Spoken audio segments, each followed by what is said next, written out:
Yes, so I am audible and now let's start with the session. तो session में हम जो journal doubts होते हैं एस्पिरेंट्स के, जो जर्नल उनके क्वेश्चंस होते हैं, उनके बारे में डिस्कशन करेंगे। तो सबसे पहले मैं थोड़ा सा अपने बारे में इंट्रोडक्शन दे दूं, अपनी जर्नी के बारे में बता दूं।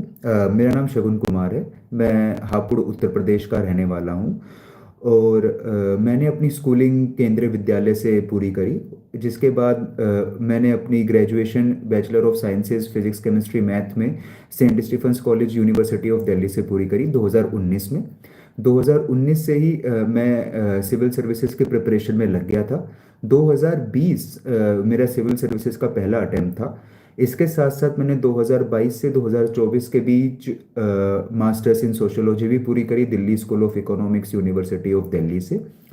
और इसके साथ साथ ये मेरा पांचवा अटेम्प्ट था जिसमें मेरा AIR 100 आया है। इससे पहले मैं अपनी चौथी अटेम्प्ट में यूपीएससी में रिजर्व लिस्ट द्वारा सेलेक्ट हुआ था, जिसमें मेरे को इंडियन रेलवे मैनेजमेंट सर्विस प्राप्त हुई थी। मैं फिलहाल इंडियन रेलवे मैनेजमेंट सर्विसेज का एक ट्रेनी हूँ। और इस बार आकांक्षा ये रहेगी कि मुझे इंडियन पुलिस सर्विस मिले। तो ये थी मेरी छोटी सी एक जर्नी जो कि 5 अटेम्प्ट्स की थी।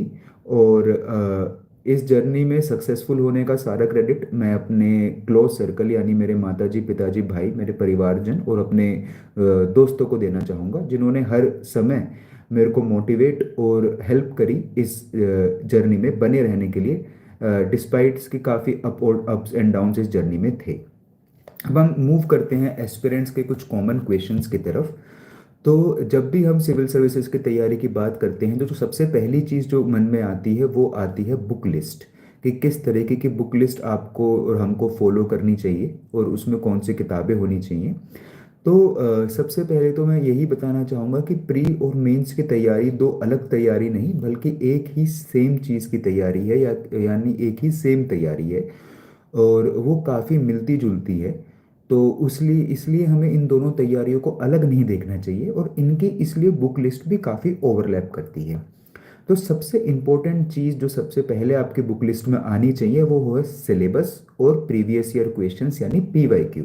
सिलेबस और PYQ आपकी पूरी जर्नी में एक गाइडिंग लाइट की तरह काम करेंगे, जो कि आपको गाइडेंस देंगे कि आपको कितने टॉपिक को किस डेप्थ में और कितनी समझ के साथ पढ़ना चाहिए, ताकि आप इस जर्नी को सक्सेसफुल बना पाए। इसके अलावा अगर हम GS या सब्जेक्ट वाइज बुक लिस्ट देखें तो सबसे पहले GS1 के पेपर में, जो कि मेंस का पेपर है, सबसे पहले आर्ट एंड कल्चर का सब्जेक्ट आता है, जिसके लिए fine arts class 11th NCERT और नितिन सिंघानिया की बुक, इन दोनों बुक्स को कंबाइन कर कर पढ़ा जा सकता है। मेंस में PYQ स्पेसिफिक नोट्स बनाए जा सकते हैं। और इसके साथ साथ प्री के लिए नितिन सिंघानिया के कुछ स्पेसिफिक चैप्टर्स जैसे religion, evolution of coinage, evolution of painting, dance, music, language, इन सब चैप्टर्स के साथ साथ फाइन आर्ट के NCERT को क्लब करके हम आर्ट एंड कल्चर के एक अच्छे रिसोर्स की तरह काम करेगा। जब बात आती है एंशियंट हिस्ट्री की, तो एक हिस्ट्री में एक बहुत पूछे जाने वाला सवाल है कि क्या ओल्ड NCERT पढ़नी चाहिए या न्यू NCERT पढ़नी चाहिए। हिस्ट्री में मैंने अपने लिए जो पढ़ी थी वो ओल्ड NCERT थी।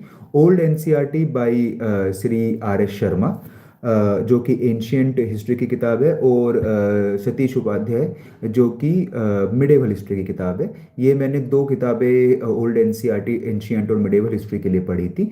मॉडर्न हिस्ट्री के लिए मैंने राजीव अहीर की स्पेक्ट्रम की बुक पढ़ी थी।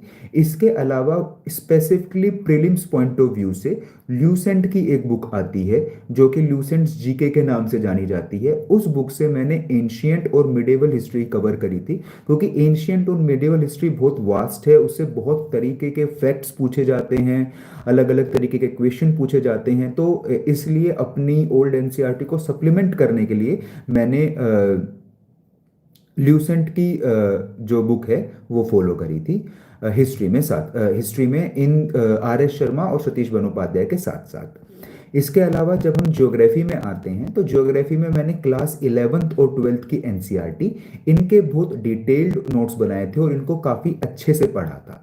इसके अलावा कुछ टॉपिक्स को समझने के लिए मैंने राजतनिल मैम के वीडियोस जो कि मुरनाल सर के यूट्यूब चैनल पे अवेलेबल हैं उन वीडियोस को भी देखा था, जिनकी मदद से मुझे ज्योग्राफी के कुछ कॉम्प्लेक्स टॉपिक बड़े अच्छे से समझ में आए थे। मेंस और प्रीलिम्स दोनों के लिए ये कॉमन सोर्स थे, क्लास 11 टू 12 की NCERT in a detailed manner. Society के लिए सोशोलॉजी मेरा खुद का ऑप्शनल भी था तो मुझे थोड़ी कम दिक्कत हुई, परंतु अगर उसके लिए मैंने विजन वैल्यू एडिशन मटेरियल की हेल्प ली थी। नाउ कमिंग टू पेपर 2 जिसमें पॉलिटी आता है। पॉलिटी की जैसे हम सबको पता ही है सबसे मेन किताब लक्ष्मीकांत है। मैंने लक्ष्मीकांत को कवर टू कवर कई बार पढ़ा है और उसमें अंडरलाइनिंग भी करी है, उसके नोट्स भी बनाए हैं। अंडरलाइनिंग प्रीलिम्स में काम आई है और उसके नोट्स जो हैं वो मेंस में काम आए हैं। जहाँ तक गवर्नेंस और सोशल इशू का चैप्टर जो कि लक्ष्मीकांत में आता है जो कि पेपर 2 में आता है उसका सवाल है, वो मेंस के पर्सपेक्टिव से ज़्यादा इंपॉर्टेंट है, प्रीलिम्स में उसके सवाल कम आते हैं। तो मेंस के लिए मैंने उसके विजन वैल्यू एडिशन मटेरियल से स्पेसिफिक नोट्स बना लिए थे। इंटरनेशनल रिलेशन मैंने मोस्टली करंट अफेयर्स की मैगजीन से कवर की थी। करंट अफेयर्स की स्ट्रेटेजी पे हम एक बार पूरी बुक लिस्ट के बाद हम एक बार करंट अफेयर्स की स्ट्रेटेजी भी डिस्कस करेंगे, तब आपको इस चीज़ का ज़्यादा आइडिया लगेगा। GS3 में जो मेन सब्जेक्ट है वो इकोनॉमिक्स आता है, इकोनॉमी आता है। तो इकोनॉमी मैंने मेनली मृणाल सर के वीडियोस जो कि यूट्यूब चैनल पर अवेलेबल हैं उनसे मैंने एक बेस बनाया था, क्योंकि इकोनॉमिक्स में बिल्कुल भी बैकग्राउंड ना होने के कारण एक बेस की ज़रूरत थी। उन वीडियोस ने एक बेस की तरह काम किया। आई supplemented those videos with Vivek Singh की इंडियन इकोनॉमी पे एक बुक आती है। वो बुक में काफ़ी आसान भाषा में इंडियन इकोनॉमी समझाई गई है। वो बुक अब हिंदी और इंग्लिश दोनों भाषाओं में अवेलेबल है, तो वो उस बुक का मैंने सहारा लिया था। GS3 में जो अगले इंपॉर्टेंट टॉपिक आते हैं वो आते हैं इन्वायरमेंट।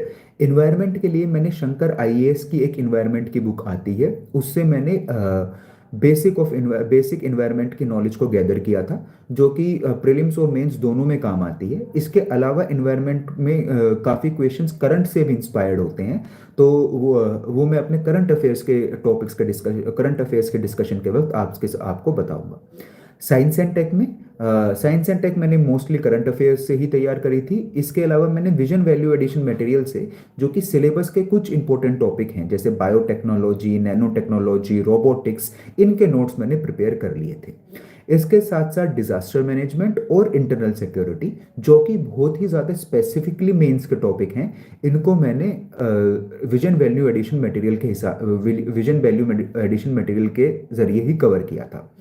अब जब बात आती है एथिक्स के लिए मैंने लेक्सिकन और इसके साथ साथ शुभम कुमार सर जो कि 2019 के सिविल सर्विसेज एग्जाम के रैंक 1 है, उनके नोट्स को रेफर किया था। इनसे मैंने अपने खुद के नोट्स बनाए थे। इसके अलावा मैंने इंटरनेट की भी काफ़ी हेल्प ली to find out certain example, certain quotes जो कि एक एक कीवर्ड से मैच करते हैं एथिक्स की। तो ये मोटा मोटा मेरी की लिस्ट थी to cover all the subjects जो कि प्रीलिम्स और मेंस का पार्ट होते हैं। अब हम आते हैं दूसरी जो इंपॉर्टेंट चीज़ होती है प्रीलिम्स और मेंस में, जो कि करंट अफेयर्स होती है। करंट अफेयर्स को कवर करने के लिए मैंने दो चीज़ों का सहारा लिया, एक न्यूज़पेपर और एक करंट अफेयर की मैगजीन। यहाँ से ये भी क्वेश्चन आता है कि मैगजीन पढ़ना, न्यूज़पेपर पढ़ना कितना इंपॉर्टेंट है।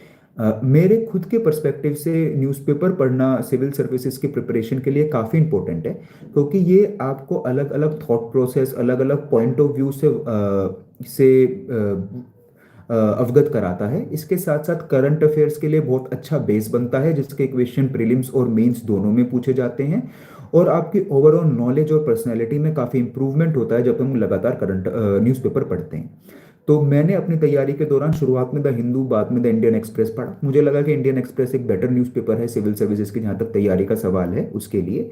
इसके अलावा मैंने अपनी करंट अफेयर्स के जो गैप रह जाते हैं उनको पूरी करने के लिए विजन IAS के करंट अफेयर्स की मंथली मैगजीन में फॉलो करता था। मैंने PT 365 और मेन 365 फॉलो नहीं करी हैं, बट मंथली मैगजीन्स में फॉलो करता था। मंथली मैगजीन्स में आजकल थोड़ा ये इश्यू हो गया कि वो बहुत बल्कि और बहुत इंफॉर्मेशन लोडेड हो गई हैं, परंतु हमें इस बात का ध्यान रखना है कि हमारी जो पढ़ाई है वो सिलेबस और PYQs के इन लाइन रहे। बुक कितनी भी बल्कि हो, उसमें से कुछ ही ऐसी चीज़ें होती हैं जो कि इम्पोर्टेंट होती हैं, जो कि पूछी जाती हैं, तो हमें बहुत ही सेलेक्टिवली किसी भी करंट अफेयर्स मैगजीन की रीडिंग करनी है। उसको cover to cover, topic to topic read करने की ज़रूरत नहीं है। हर टॉपिक उतना वैल्यूएबल, उतना इंपॉर्टेंट नहीं होता। इसके साथ साथ हमें ये सेग्रीगेट करना है कि कौन सा टॉपिक प्रीलिम्स के लिए इंपॉर्टेंट है और कौन सा टॉपिक मेंस के लिए इंपॉर्टेंट है, और उस हिसाब से हमें टॉपिक को कवर करना है। अब जो तीसरी चीज़ आती है वो आती है मेंस में ऑप्शनल। ऑप्शनल मेरा ऑप्शनल सोशियोलॉजी था। एक ये सवाल एस्पिरेंट्स द्वारा, और जब मैं नया नया एस्पिरेंट था, ये काफ़ी पूछा जाता है कि अपने ऑप्शनल को कैसे सेलेक्ट करें। अपने ऑप्शनल को हमेशा अपने इंटरेस्ट के हिसाब से सेलेक्ट करें। अगर आपके पास ये अपॉर्चुनिटी है कि आप अपने ग्रेजुएशन के सब्जेक्ट को ऑप्शनल बना सकते हैं, तो उससे ज़्यादा बेहतर कुछ नहीं होगा। तो उसके लिए आपको ग्रेजुएशन में अच्छे से पढ़ाई करनी पड़ेगी। परंतु जैसे मेरा केस है, और कई बार आप उस सब्जेक्ट को अपना ऑप्शनल नहीं बना पाते हैं, तो आप यूपीएससी की ऑप्शनल्स की लिस्ट देखिए और हर एक ऑप्शनल से रिलेटेड बेसिक बुक को थोड़ा सा पढ़िए, और फिर आपको पता चलेगा कि किस ऑप्शनल में आपका कितना इंटरेस्ट है। इसके अलावा आप ये देखिए कि मार्केट में नोट्स, टॉपर नोट्स और किस तरह की गाइडेंस उस ऑप्शनल के बारे में अवेलेबल है, और उससे आपको अपना सही ऑप्शनल चुनने में हेल्प होगी। जब मैंने अपनी तैयारी करी और ऑप्शनल चुनने का टाइम आया, तो मैंने सोशियोलॉजी की क्लास 11वीं और 12वीं की किताब पढ़ी। मुझे लगा ये सब्जेक्ट पढ़ने लायक है, इस सब्जेक्ट को पढ़ा जा सकता है। फिर मैंने देखा कि इसकी एम्पल गाइडेंस भी अवेलेबल है, तो मैंने उस तरीके से सोशियोलॉजी को अपना ऑप्शनल बनाया। सोशियोलॉजी को के ऑप्शनल बनाते वक्त मैंने मेनली 3 चीज़ों को फॉलो किया, जो कि मेरे नोट मेकिंग में काम है। सबसे पहली और सबसे ब्यूटीफुल सोर्स थे इग्नू के नोट्स। इग्नू के बीए और एमए के नोट्स अगर हम पढ़ें यूपीएससी के सिलेबस के हिसाब से, तो वो बहुत ही बेहतरीन रिसोर्स है, जो कि हमको काफ़ी हेल्प करता है sociology as a subject cover करने में। उसके अलावा मैंने नितिन सांगवान की बुक आती हैं, जो कि नितिन सांगवान सर के सोशियोलॉजी के नोट्स हैं इन एन अपडेटेड मैनर, और एक टॉपर के नोट्स।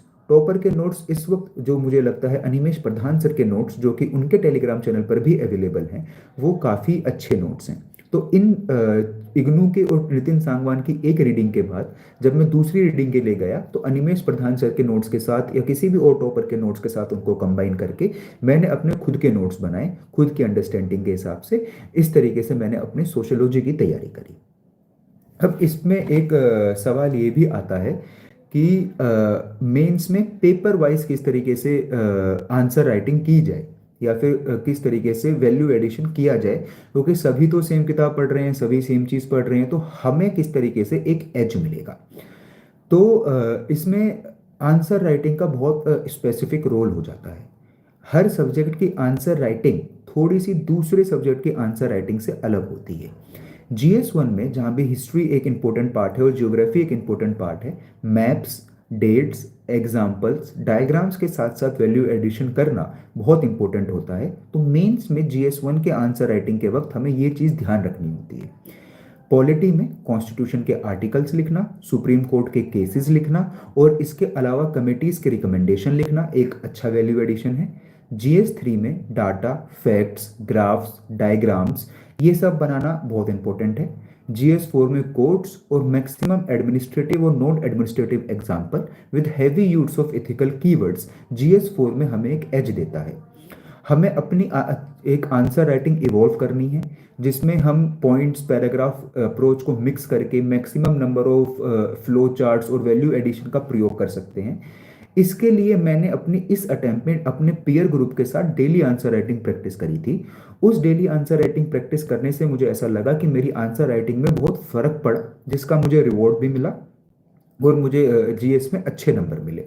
तो ये चीज़ आपको ज़रूर फॉलो करनी है जहाँ तक आंसर राइटिंग का सवाल है, स्पेसिफिकली फॉर मेंस पर्सपेक्टिव। इसके अलावा सोशियोलॉजी की आंसर राइटिंग में भी आप सेम चीज़ को कर सकते हैं।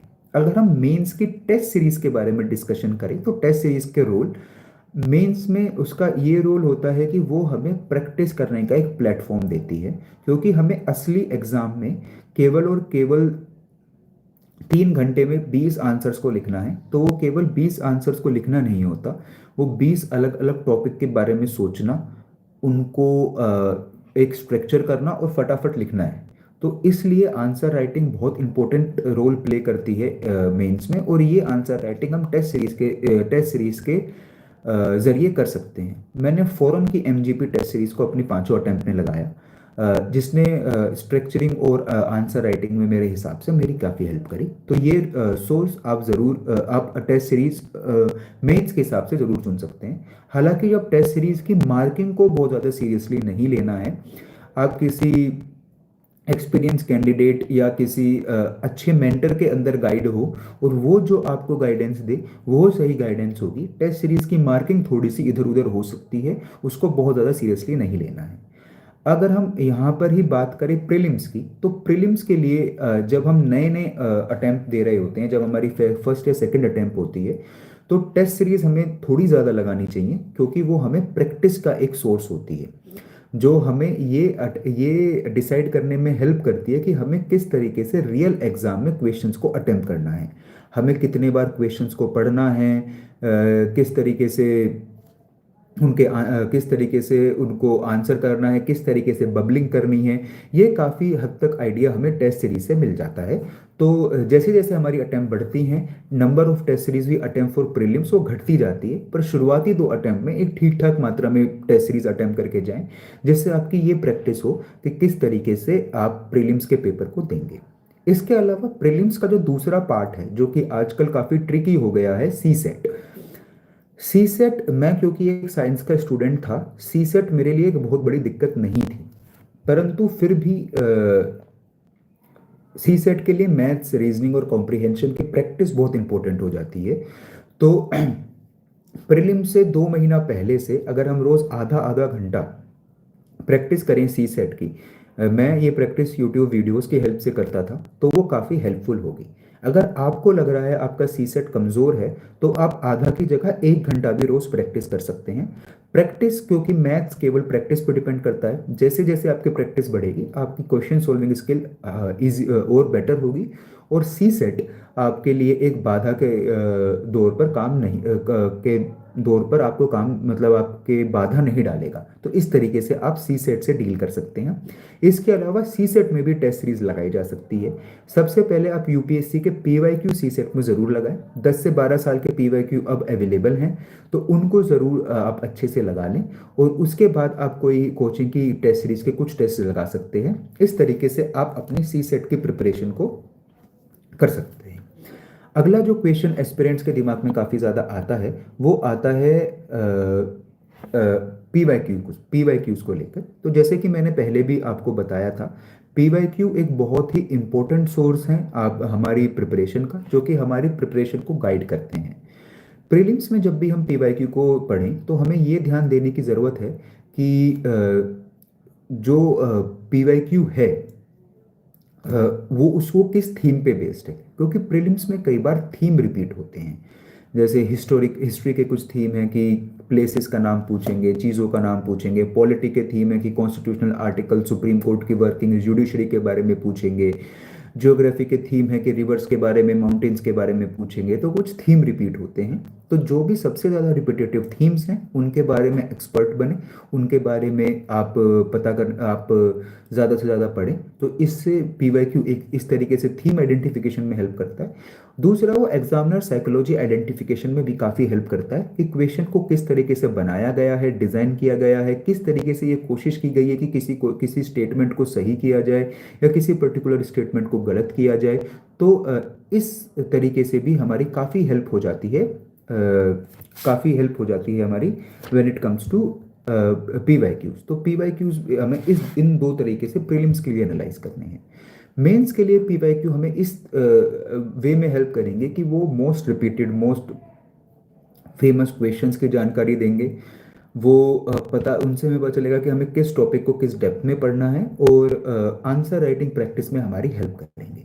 तो पीवाईक्यू और सिलेबस पूरे जर्नी के दौरान हमारे गाइडिंग लाइट की तरह काम करते हैं। अब ये एक और क्वेश्चन एस्पिरेंट्स का ये आता है कि हम नोट्स कैसे बनाएं। तो जहाँ तक मेंस के नोट्स की सवाल है, मेंस के नोट्स हमारे एज प्रिसाइज एज पॉसिबल होने चाहिए, एज छोटे एज पॉसिबल होने चाहिए। तो मैं one topic one page notes की स्ट्रेटेजी पे चलता था। किसी किसी टॉपिक के थोड़े से लंबे नोट्स हो सकते हैं, बट छोटे नोट से आप उनको ज़्यादा से ज़्यादा बार रिवाइज कर पाएंगे, और ज़्यादा से ज़्यादा बार रिवाइज करने से आप उनको ज़्यादा से ज़्यादा अपने टेस्ट में रिप्रोड्यूस कर पाएंगे। तो मेंस के सिलेबस के हर कीवर्ड के और कुछ पीवाईक्यूज के आपके पास नोट्स प्रिपेयर्ड होने चाहिए। जहाँ तक प्रीलिम्स का सवाल है, प्रीलिम्स में आप अंडरलाइनिंग और नोट्स दोनों के बीच की अप्रोच को अपना सकते हैं।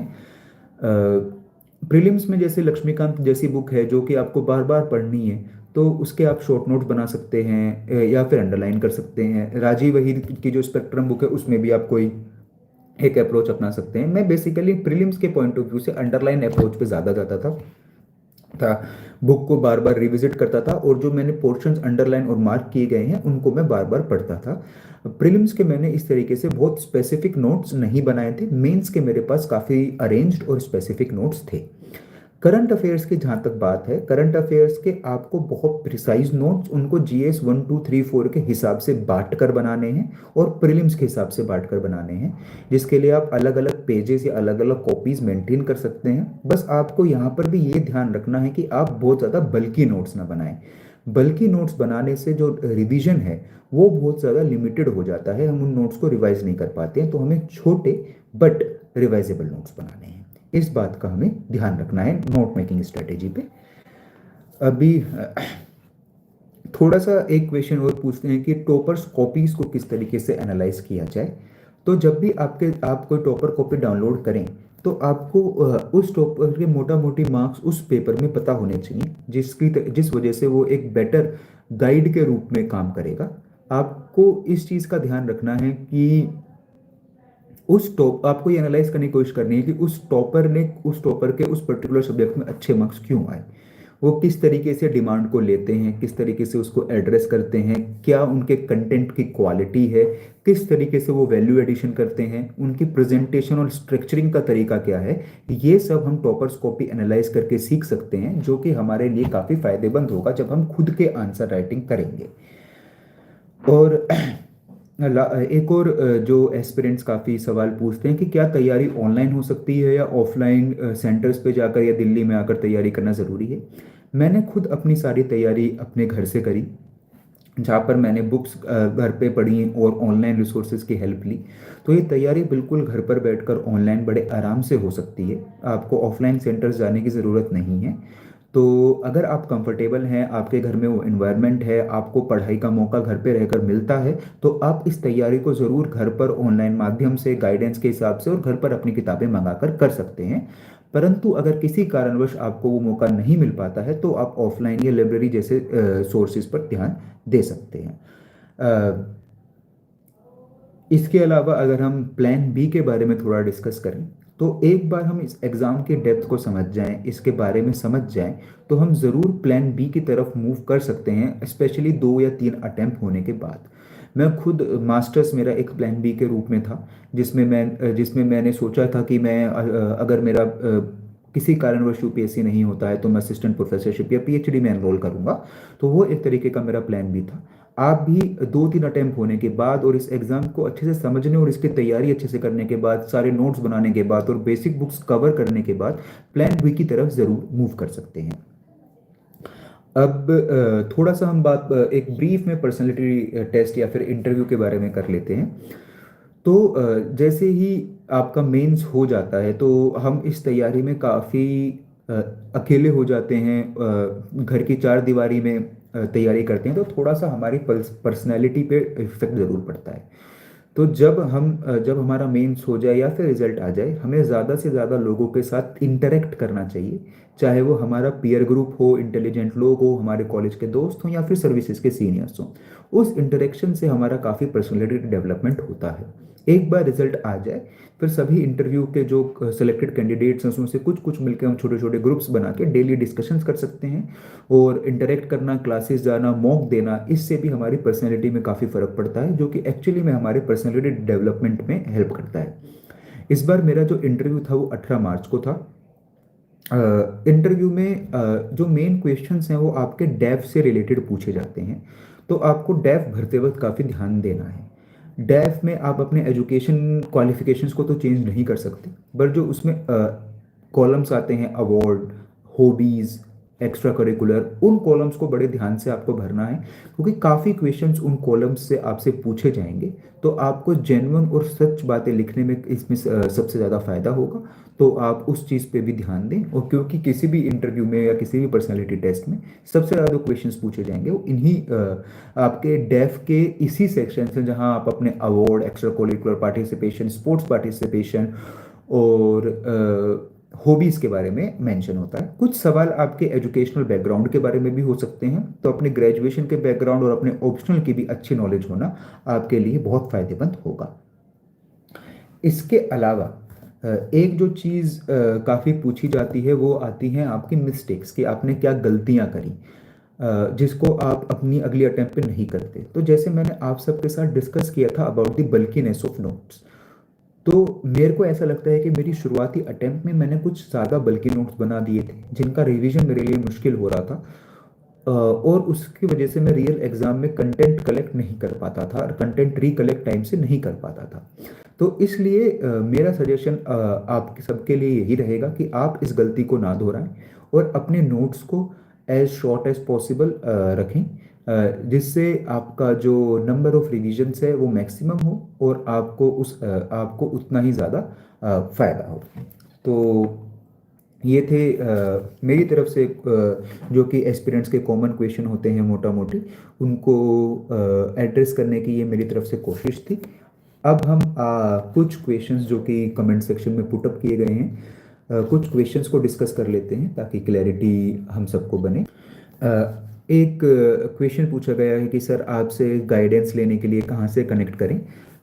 तो अभी तो मैंने अपना एक टेलीग्राम चैनल बनाया है, वहाँ पर मैं अपनी इंसाइट्स जैसे मैंने यहाँ पर शेयर करी, वहाँ पे भी मैं अपनी इंसाइट्स डालता रहता हूँ। वहाँ पे मैं अपनी कुछ कॉपीज़ अपने नोट्स पे डालने की ज़रूर कोशिश करूँगा, तो आप वहाँ मुझसे ज़रूर कनेक्ट कर सकते हैं।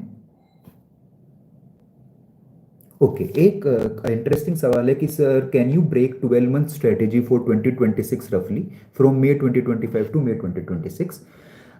तो इस स्ट्रेटेजी में आप सबसे पहले ये कोशिश करिए कि आप मेंस परफेक्ट हो जाए।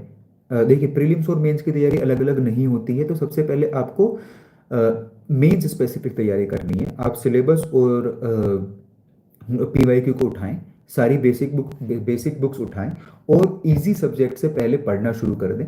पहले रीडिंग में नोट्स नहीं बनेंगे, दूसरी रीडिंग में आप अपने as short as possible syllabus के हिसाब से नोट्स बनाएं। पीवाईक्यूज को देखते रहें, स्टार्ट करें उन सब्जेक्ट्स को जो ज़्यादा आसानी से समझ में आते हैं, जैसे ज्योग्राफी हो गया, पॉलिटी हो गया, ये सब्जेक्ट ज़्यादा आसानी से समझ में आते हैं। तो इन सब्जेक्ट से आप शुरुआत करें अपने नोट मेकिंग की, और फिर आप ये कोशिश करें कि by the end of November आप जीएस 1 2 3 4 इसके साथ साथ अपने ऑप्शनल की पढ़ाई और उनके नोट्स को कंप्लीट कर चुके हों। दिसंबर और जनवरी का महीना आप आंसर राइटिंग के लिए डेडिकेट करें और रिवीजन के लिए डेडिकेट करें। जो आपने नोट्स बनाए हैं उनको रिवाइज करें, और जो आपको आंसर राइटिंग प्री से पहले कर लेनी चाहिए, वो प्री से पहले अपनी आंसर राइटिंग करें। फरवरी के महीने से आप कंप्लीटली प्री के ऊपर अपना फोकस डाल सकते हैं। प्री के ऊपर फोकस यानी आपके जो प्री स्पेसिफिक किताबें हैं उनको बार बार पढ़ना, जैसे लूसेंट हो गई, एंशियंट हिस्ट्री हो गई, मिडिवल हिस्ट्री हो गई, लक्ष्मीकांत हो गई, स्पेक्ट्रम हो गई, इको की बुक हो गई, शंकर आईएएस की इन्वायरमेंट की बुक हो गई, या जो भी आप सोर्स यूज कर रहे हैं उस बुक को मैक्सिमम टाइम पढ़ना और टेस्ट सीरीज लगाना, सी सेट सोल्व करना, ये आप फरवरी के महीने से कर सकते हैं। तो इस तक जब आपके पास प्री के लिए भी काफ़ी टाइम बच गया, और जब तक आप प्री के लिए पहुंचेंगे तब तक आप मेंस का भी काफ़ी सिलेबस, नोट्स और आंसर राइटिंग कंप्लीट कर चुके होंगे। इसके साथ साथ कुछ जो चीज़ें बच जाएंगी वो प्री से लेके मेंस के टाइम के बीच एडजस्ट हो सकती हैं, बट आप कोशिश करें कि प्री से पहले आप अपने मैक्सिमम चीज़ों को निपटा लें। मिस्टेक्स की बात हुई तो मिस्टेक्स में मैंने जैसे आपको बताया, बल्कि नोट्स मेंटेन करना मेरे ख्याल से मेरी सबसे बड़ी मिस्टेक थी, जिसकी वजह से मुझे कुछ अटेम्प्ट्स में मुश्किल हुई और कुछ अटेम्प्ट्स एक्स्ट्रा भी लगे। तो आप as short as possible notes बनाएं और आंसर राइटिंग को इन डेप्थ में समझें। प्रीलिम्स एक ऐसी चीज़ थी जो मेरे लिए उतनी मुश्किल नहीं थी, परंतु मेंस में मुझे दिक्कत होती थी। तो आंसर राइटिंग की समझ और स्मॉल नोट्स, ये मेरी मिस्टेक थी जो बाद में गैदर करने के बाद मुझे फ़ायदा हुआ। Share current affairs and note making strategy for main specially, मैंने करंट अफेयर्स की बात करी, जिसमें मैंने आपको न्यूज़पेपर इंडियन एक्सप्रेस और विजन की करंट अफेयर्स मैगजीन के बारे में बताया। इसके अलावा नोट मेकिंग भी मैंने बताया कि आप नोट मेकिंग से हर सिलेबस के कीवर्ड की one topic one page notes की स्ट्रेटेजी से जाएं, शॉर्ट नोट्स बनाएं और उनको मैक्सिमम टाइम रिवाइज करें इस तरीके। और आप करंट अफेयर्स के नोट्स को भी पेपर वाइज बांट के अलग अलग फोल्डर में रख सकते हैं। एक सवाल है कि यूपीएससी के प्रिपरेशन को कॉलेज के साथ कैसे बैलेंस किया जाए। तो मैं उनको फिलहाल यही बोलूँगा कि यूपीएससी की प्रिपरेशन में आप फिलहाल बेसिक बुक्स को कवर करने के बारे में सोच सकते हैं। तो जो भी बेसिक बुक लिस्ट जो मैंने आपको बताई है, जो अलग अलग टॉपर आपको बताते हैं, वो आप बुक लिस्ट एक बार फॉलो कर लें। अगर उन बुक्स को समझने में आपको दिक्कत हो रही है तो आप 6 to 10 की एनसीईआरटी की एक बार रीडिंग मार सकते हैं। एक बार आपकी वो रीडिंग हो जाए उसके बाद आप धीरे धीरे बेसिक बुक्स को कवर कर सकते हैं। एक बार आपकी बेसिक बुक्स कवर हो जाएंगी तो आप जब ग्रेजुएट हो जाएंगे तो आपके पास एक अच्छा सा पूरा बेस होगा फॉर सिविल सर्विसेज प्रिपरेशन। क्योंकि आपका वो बेस रेडी होगा तो आपको नोट मेकिंग और आंसर राइटिंग में बहुत ज़्यादा दिक्कत नहीं होगी। इसके अलावा क्योंकि जैसे कि आपने बताया पॉलिटिकल साइंस के स्टूडेंट हैं, तो मेरे ख्याल से आपका ऑप्शनल भी पॉलिटिकल साइंस ही होगा। तो आप अपने ऑप्शनल को अपने कॉलेज में काफ़ी स्ट्रॉन्ग कर सकते हैं। ध्यान से क्लासेस लें, नोट्स लें और अपने सिलेबस को साइड में रख के अपनी नॉलेज को यूपीएससी के सिलेबस के हिसाब से बढ़ाएं और डिज़ाइन करें। तो ये चीज़ आप अपनी कॉलेज प्रिपरेशन में बैलेंस कर सकते हैं अगर आपको कॉलेज में रहते रहते यूपीएससी की प्रिपरेशन करनी है। सोशोलॉजी ऑप्शनल के लिए रिसोर्सेज मैंने डिस्कस किए इससे पहले। तो सोशोलॉजी ऑप्शनल के लिए मेनली आप इग्नू के बीए और एमए के नोट्स ले सकते हैं। अभी वो ई ज्ञान कोश पोर्टल करके ऑनलाइन अवेलेबल है। तो आप कोई भी कीवर्ड जैसे कि मैक्स वेबर, तो आप IGNOU BA notes max weber ये गूगल करेंगे तो ई ज्ञान कोश का एक पीडीएफ आ जाएगा।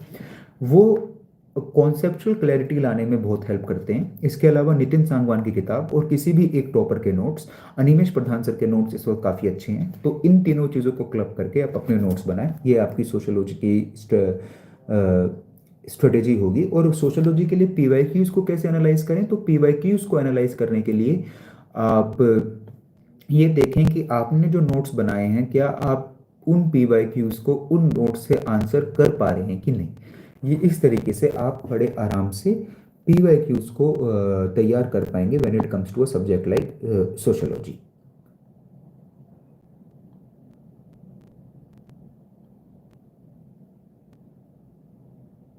किसी ने एक सवाल पूछा है कि याद करने में दिक्कत होती है क्या 100% मेंस याद किया जा सकता है। बिल्कुल नहीं, हर चीज़ याद नहीं की जा सकती। बट जब हम किसी चीज़ को मैक्सिमम टाइम रिवाइज करते हैं तो वो चीज़ हमें इनग्रेन हो जाती है और हम पॉइंट्स फैक्ट्स डाटा प्रोड्यूस कर पाते हैं। इसलिए सोशोलॉजी में कंसिस्टेंसी और रिवीजन का बहुत बड़ा रोल है, क्योंकि कंसिस्टेंसी से आप मैक्सिमम बार किसी भी चीज़ को रिवाइज कर पाते हैं। तो आपको इस चीज़ पर ज़रूर ध्यान देना है कि आप मैक्सिमम नंबर ऑफ रिवीजन करें। जब आप मैक्सिमम नंबर ऑफ रिवीजन्स कर लेंगे तो आप को कोई दिक्कत नहीं आएगी चीज़ों को याद करने में। बुक्स की यहाँ पर बात हुई है तो बुक्स मैंने इस लाइव सेशन की शुरुआत में डिस्कस करी थी सारी जीएस की। ऑनलाइन रिसोर्सेज के लिए विजन की ऑनलाइन मैगजीन और आप यूट्यूब वीडियो जैसे मृणाल सर के वीडियोस, राज सुनील मैम के वीडियोस को रेफर कर सकते हैं। ज्योग्राफी के लिए ज्योग्राफी मेरा ऑप्शनल नहीं था। 11th-12th की एनसीईआरटी मेरे हिसाब से बेस्ट सोर्स हैं ज्योग्राफी ऑप्शन के लिए। जी, इस अटेम्प्ट में मेरा श्री दिनेश दादा सर का बोर्ड था, मुझे 75 मार्क्स मिले। पिछले अटेम्प्ट में मेरा श्री संजय वर्मा सर का बोर्ड था, उसमें मेरे को 200 मार्क्स मिले थे। मेरा इंटरव्यू एक्सपीरियंस कैसा रहा? मेरा इंटरव्यू एक्सपीरियंस थोड़ा सा इस बार ट्रिकी था। दासा सर ने थोड़े से ट्रिकी क्वेश्चंस पुटअप किए थे, दो वो मेरे डेप्थ से ही रिलेटेड थे बट वो कुछ थोड़े से ट्रिकी थे और कई बार सेलेक्टेड कैंडिडेट से थोड़ी सी एक्सपेक्टेशन बोर्ड की बढ़ जाती है, इसलिए वो ट्रिकी क्वेश्चन ज़रूर पूछना प्रीफर करते हैं। परंतु फ्रेश कैंडिडेट से मोस्टली क्वेश्चन उनके डेप्थ पे ही होते हैं। टॉपर्स कॉपीज को कैसे एनालाइज किया करना चाहिए, ये मैंने इसका डिस्कशन थोड़ी देर पहले किया था। आप ये वीडियो अपलोड होने के बाद उस डिस्कशन को वापस जाकर सुन सकते हैं।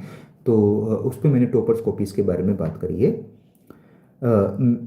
मैंने अपने ऑप्शनल जो कि सोशोलॉजी था वो भी डिस्कस किया। पेपर हिंदी में रहता है, इंग्लिश में पेपर बाइलिंगुअल रहता है, हिंदी और इंग्लिश दोनों में रहता है, और आप किसी भी मीडियम में इस पेपर को दे सकते हैं।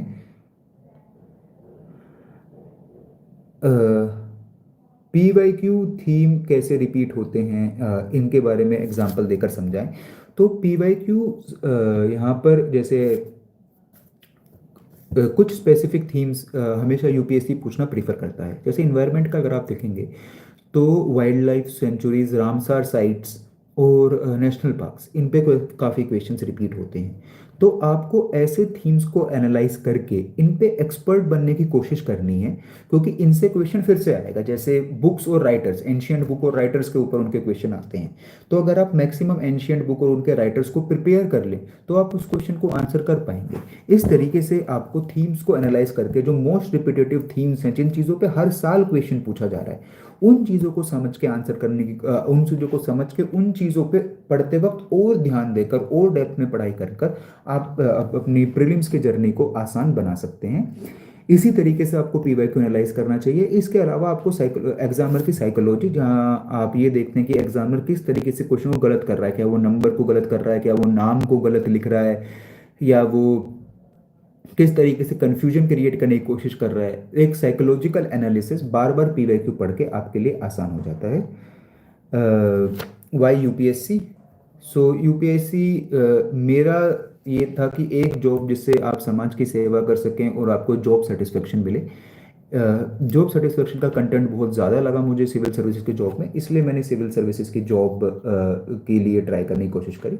मल्टी डायमेंशनल आंसर, तो मल्टी डायमेंशनल आंसर पे एक इंटरेस्टिंग क्वेश्चन पूछा गया है। तो मल्टी डायमेंशनल आंसर बेसिकली क्या होता है कि जब भी कोई क्वेश्चन पूछा जाए तो आप उसको अलग अलग एंगल से देखकर उस क्वेश्चन के आंसर को लिखने की कोशिश करें। तो आप अपने सेट स्ट्रेटेजी बना सकते हैं। जैसे एक अप्रोच होती है pastel, political, economic, social, technological और इकोलॉजिकल और लीगल, इन सब पार्ट्स में अपने आंसर को तोड़ के लिख सकते हैं। Social can be further broken to women, caste, class, youth, इस तरीके से। तो किसी भी क्वेश्चन को अगर मल्टी डायमेंशनल पर्सपेक्टिव से देखें तो हम उसका एक मल्टी डायमेंशनल आंसर लिखने में कामयाब रहेंगे। तो इस तरीके से हमें मल्टी डायमेंशनल आंसर्स लिखने की प्रैक्टिस पीवाईक्यू के हेल्प से करनी चाहिए।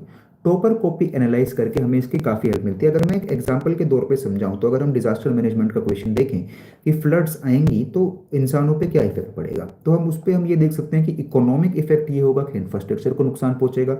इकोलॉजिकल इम्पैक्ट ये होगा कि काफ़ी ज़्यादा डिस्प्लेसमेंट होगा एनिमल्स का, और इसके साथ साथ वाइल्ड लाइफ सेंचुरीज और नेशनल पार्क डिस्ट्रॉय होंगे। सोशल इम्पैक्ट ये होगा कि डिजीज फैलेंगी, वुमेन के ऊपर बर्डन बढ़ेगा खाना पीना अरेंज करने का, पानी अरेंज करने का, तो वुमेन को दिक्कत होगी। टेक्नोलॉजिकल एनालिसिस ये होगा कि कनेक्टिविटी, टेक्नोलॉजी की कनेक्टिविटी, इंटरनेट, इन सब सेवाओं पे इफेक्ट पड़ेगा। तो इस तरीके से मल्टी डायमेंशनल एनालिसिस किसी क्वेश्चन का करने से हमें मैक्सिमम रिवॉर्ड दिया जा सकता है। स्टडी में कंसिस्टेंसी बनाए रखने के लिए आपको अपने डिस्ट्रैक्शंस को मिनिमम, आपको ये ध्यान रखना है कि आप डिस्ट्रैक्शंस मिनिमम रखें अपने स्टडी टाइम पे। तो अगर मुझे 8 घंटे पढ़ना है तो उन 8 घंटे आप किसी भी तरह के डिस्ट्रैक्शन का पार्ट ना बने, और उस टाइम पे अच्छे से पढ़ाई करें। इसके अलावा आप जो बाकी बचा हुआ टाइम है उसमें अपनी हॉबी को फॉलो करें, अपने पैशन को फॉलो करें। तो उस हिसाब से आपकी ज़िंदगी में बोरियत नहीं आएगी, और जब आपकी ज़िंदगी में बोरियत नहीं आएगी तो आप पढ़ाई को लेके कंसिस्टेंसी को मेंटेन कर सकते हैं। सोशियोलॉजी की टेस्ट सीरीज इस वक्त आप आप निषाद सर की टेस्ट सीरीज देख सकते हैं, या फिर ट्रम्प आईएएस विकास रंजन सर की टेस्ट सीरीज देख सकते हैं, या विजन आईएएस की टेस्ट सीरीज देख सकते हैं। ये तीनों टेस्ट सीरीज एक जैसी हैं, आप इनमें से कोई भी जाकर देख सकते हैं। टीचर, क्योंकि मैंने खुद कोचिंग नहीं ली थी तो मैं बेस्ट टीचर के बारे में फिलहाल तो नहीं बता पाऊंगा, बट परंतु सोशियोलॉजी की अच्छी खासी गाइडेंस मार्केट में अवेलेबल है। मैं 2019 से तैयारी कर रहा हूँ। मेरे टेलीग्राम चैनल का नाम आप शगुन कुमार AIR 100 चेक करेंगे तो आपको वो नाम मिल जाएगा। 2027 की तैयारी के लिए आप बेसिक बुक्स 6 to 10 की NCERT पहले कर सकते हैं और उसके बाद बेसिक बुक कवर कर सकते हैं। ऐसे जो होता है वो अपने आप एक बहुत बड़ा मल्टी डायमेंशनल आंसर होता है, और आप ऐसे तभी अच्छा लिख सकते हैं जब आपने पूरी GS को कवर अच्छे से कर लिया है। तो एक बार आप GS को अच्छे से कवर कर लें, उसके बाद आप अपने नेचुरल फ्लो में ऐसे लिखने की प्रैक्टिस करें। इसमें आप टॉपर्स की सहायता ले सकते हैं कि वो किस तरीके से ऐसे लिखते हैं। ऐसे में राइटिंग का बहुत बड़ा रोल होता है, क्योंकि ऐसे जब आप शुरुआत में लिखते हैं तो आप एक 5-6 पेज का ऐसे लिख पाते हैं, उसके बाद आप ये एक बड़ा ऐसे लिख पाते हैं। तो ऐसे में मोटा मोटी आपको ये ध्यान रखना है कि आप एक अच्छा सा इंट्रो दें, which can be a quote, poem या फिर कोई कहानी। उसके बाद आप ऐसे के थीम को एक्सप्लेन करें एग्जाम्पल्स के साथ। उसके बाद आप थीम को थोड़ा सा थीम की अदर साइड को एक्सप्लेन करें, और उसके बाद अपना एक कंक्लूजन दें। और इन थीम्स को एक्सप्लेन करने में मल्टी डायमेंशनलिटी लाएं, पेस्टल अप्रोच यूज करें, अलग अलग टॉपिक्स को सोचें। इस तरीके से ऐसे का एक इन डेप्थ एनालिसिस करने से ऐसे में हेल्प होती है, और ऐसे सिलेबस को कंप्लीट करने के बाद ही किया जा सकता है। और इसके अलावा शेड्यूल की जो बात है, मेरा इस मॉर्निंग शेड्यूल में सुबह जल्दी उठता था, तो सुबह 5:30 से ब्रेकफास्ट के टाइम तक मैं सोशोलॉजी को अपने ऑप्शनल को कवर करता था, फिर न्यूज़पेपर और करंट अफेयर्स कवर करता था, और दोपहर और शाम के टाइम को मैं GS को कवर करता था। मेंस के टाइम में दोपहर और शाम के टाइम में मैं आंसर राइटिंग भी करता था। CSET के लिए मैंने यूट्यूब वीडियोस की हेल्प ली है, कोई बुक नहीं ली।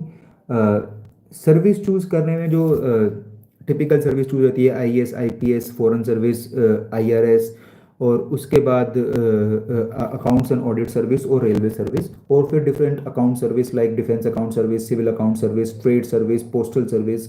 इस तरीके का अरेंजमेंट ऑफ सर्विस रहा है। इथिक्स की स्ट्रेटेजी मैंने आपके साथ डिस्कस करी थी कि इथिक्स के लिए लेक्सिकन की बुक और शुभम सर के नोट्स, जो कि AIR 1 थे शुभम कुमार 2009 के। इसके अलावा नेट की हेल्प, तो मैंने एक एक कीवर्ड जो भी सिलेबस में मेंशन है उसके नोट्स बनाए, उसका मीनिंग, उसका कोट, उसका एग्जाम्पल, और इस तरीके से मैंने कवर करने की कोशिश करी। अब ये इस तरीके से मैंने एथिक्स के सिलेबस को कवर करने की कोशिश करी। इस लेक्चर का जो वीडियो है वो अवेलेबल रहेगा यूपीएससी टाइम्स के चैनल पर। तो अभी मेरे ख्याल से, क्योंकि नेक्स्ट स्टॉप का टाइम हो गया है, अभी मुझे चलना चाहिए। मैं धन्यवाद करता हूँ यूपीएससी टाइम्स का कि उसने मुझे ये प्लेटफॉर्म दिया कि मैं आप लोगों के साथ इंटरेक्ट कर सकूं, और ये अपॉर्चुनिटी दी। इसके अलावा मेरे टेलीग्राम चैनल पे मैं हमेशा डाउट्स को सॉल्व करता रहूँगा, तो आप वहाँ पर आ सकते हैं। और यूपीएससी टाइम्स का धन्यवाद, और सभी एस्पिरेंट्स को ऑल द बेस्ट उनके अटेम्प्ट्स के लिए।